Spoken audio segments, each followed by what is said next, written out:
Hey, it's Jim. It's Friday, July 14th. Just pulling the transfer caps off the 7310. Like I was saying there, a lot of Loctite on stuff here.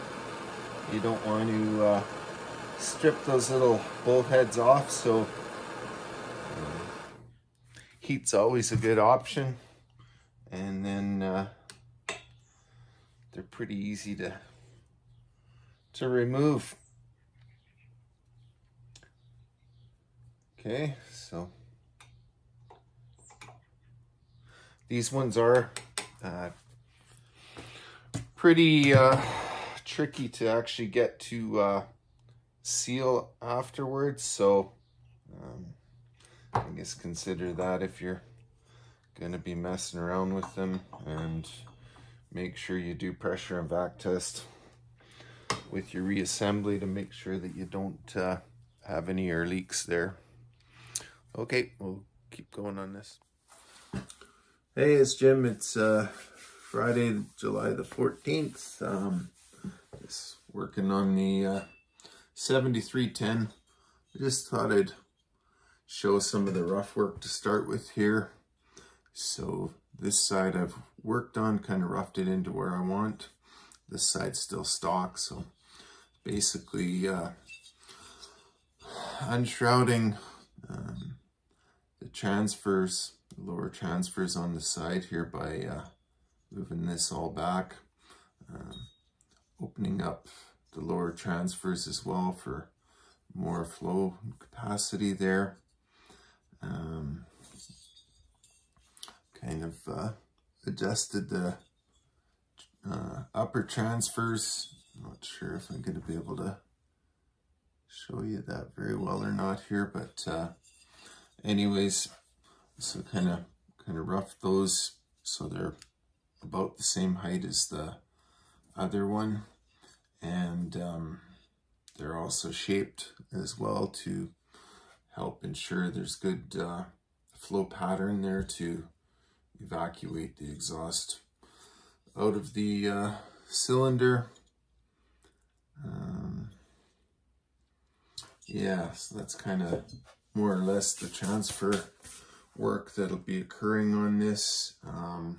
Also, let's see here if I can get this in a better spot for you, but basically gone around and opened the windows up on the piston, about double in size. Kind of got a little bit of fine tuning to do with that as well, but that's more or less the rough work on that. And I'll bring you back in when I finish the intake and exhaust work as well. Get to be covered in shavings today here, so okay. Okay, so kind of just starting the finishing work on this. The light and the angle's probably not the best here, but anyways, so rounded out the exhaust port. There's kind of a ridge around the inside just beside the cylinder.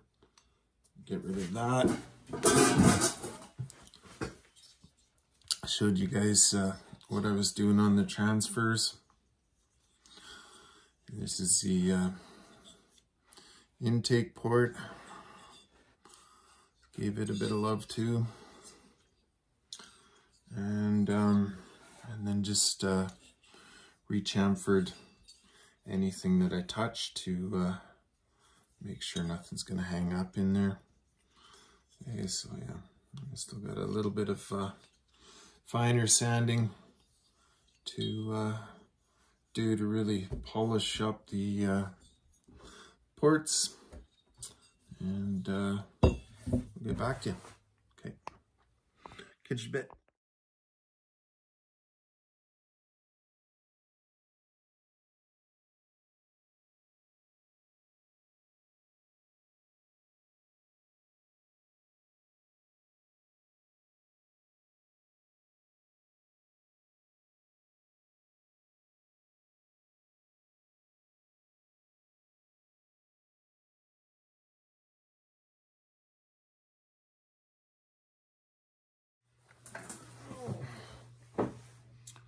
Hey, it's Jim.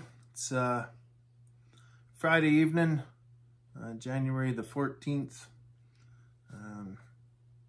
Getting there. I did receive this saw with missing the clutch cover, top cover, air filter, handlebar.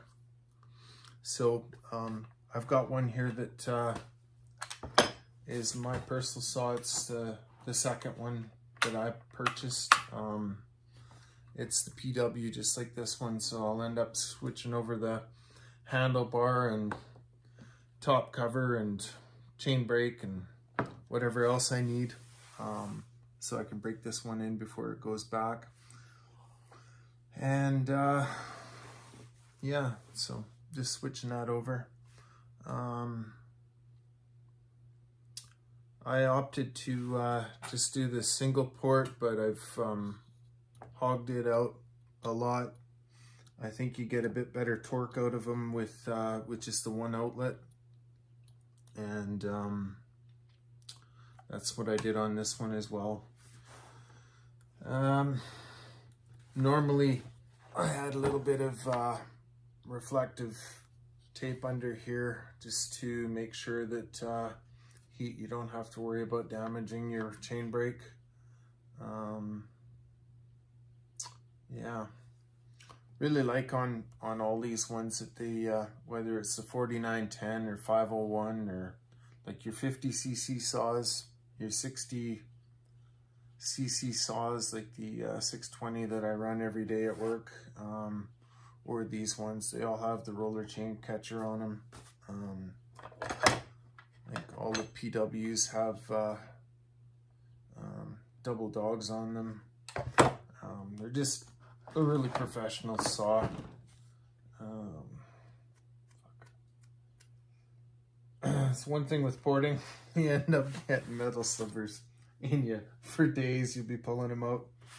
Anyhow, enough of that, I guess. I did it very similar to this one, and they're very comparable to my other one too that you've seen in the videos.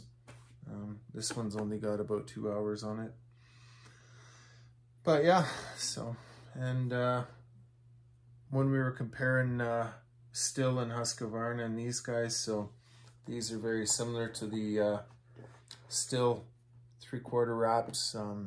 When I was falling, my go-to saw was 066, and it's a really similar handlebar configuration. They're really well-balanced saws.